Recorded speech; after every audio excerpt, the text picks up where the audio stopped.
Pemirsa, ada yang bilang, di mana ada kerumunan, di situ ada cuan.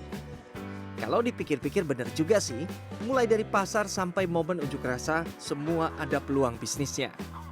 Nah, kalau dikait-kaitkan dengan hobi bersepeda yang lagi hype belakangan ini, relevan nggak ya? Kalau berjualan segala pernak-pernik berkaitan sepeda sudah pasti. Tapi ada satu peluang yang masih jarang pemainnya.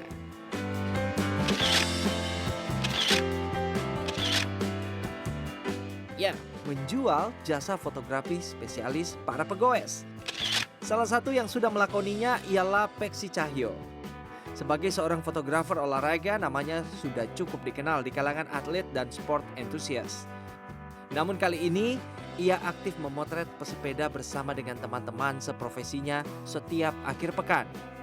Karena olahraga bersepeda biasanya dilakukan di pagi hari, Peksi pun sudah memulai pekerjaannya sejak pukul 6 pagi untuk mengecek lokasi pemotretan dan menentukan angle foto terbaik bagi klien. Untuk menguasai split second moment itu, sebuah gerakan dan sebagainya tersebut, memang sama seperti kita berolahraga, kita juga perlu latihan. Jadi kita harus belajar bagaimana memprediksi sebuah gerakan atau seberapa siap kita ketika gerakan itu terjadi untuk jadi sebuah karya fotografi, seperti itu. Selain informasi dari mulut ke mulut, Peksi juga menggunakan media sosial untuk memasarkan keahliannya. Calon klien bisa melihat aneka hasil karya Peksi yang diunggah sebagai referensi.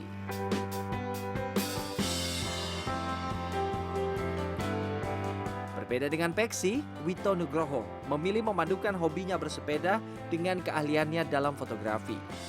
Dari awalnya hanya sekedar menyalurkan hobi, sejak 2017, Wito mulai serius menekuni aktivitasnya memotret orang-orang yang sedang berolahraga sepeda. Lama-kelamaan, ia mulai menerima bayaran.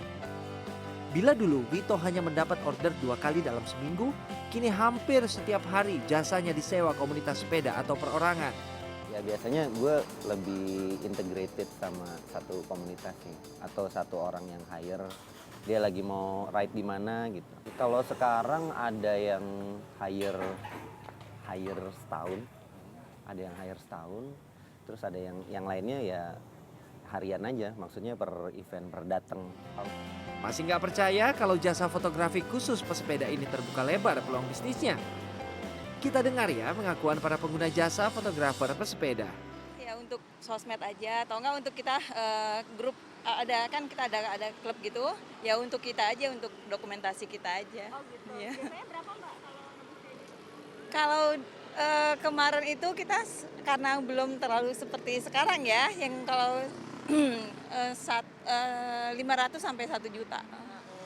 Buat koleksi pribadi aja sih, apalagi biasanya kalau lagi bareng rame-rame gitu sama teman-teman, ya biar punya foto bareng-bareng aja lagi sepedaan gitu, seru-seruan aja sih. Biasanya berapa Mbak untuk beli kayak gitu Mbak? Buat beli variatif sih, tergantung fotografernya. Ya kan? Selain untuk kebutuhan dokumentasi pribadi, beberapa orang juga menggunakan foto hasil karya fotografer untuk menarik follower. Anyway, setiap fotografer pesepeda jangan sampai lengah soal keamanan ya. Marak kasus begal sepeda menjadi ancaman tersendiri, apalagi ketika kita asyik menjepret momen sambil membawa peralatan berharga di jalanan. Jangan pernah sendirian, karena kalau kita sendirian kita nggak pernah tahu resiko apa yang kita hadapin. Itu yang pertama. Terus yang kedua, kalau saya sendiri selalu bawa temen yang nganterin saya dengan naik motor gitu kan. Jadi kawan saya itu selalu ngejagain ketika saya sedang fokus konsentrasi memotret. Intinya gitu, jangan pernah sendirian karena Apa yang dilakukan oleh Peksi dan Wito membuktikan bahwa segala sesuatunya bila dilakukan dengan tekun dan serius akan membuahkan hasil yang positif.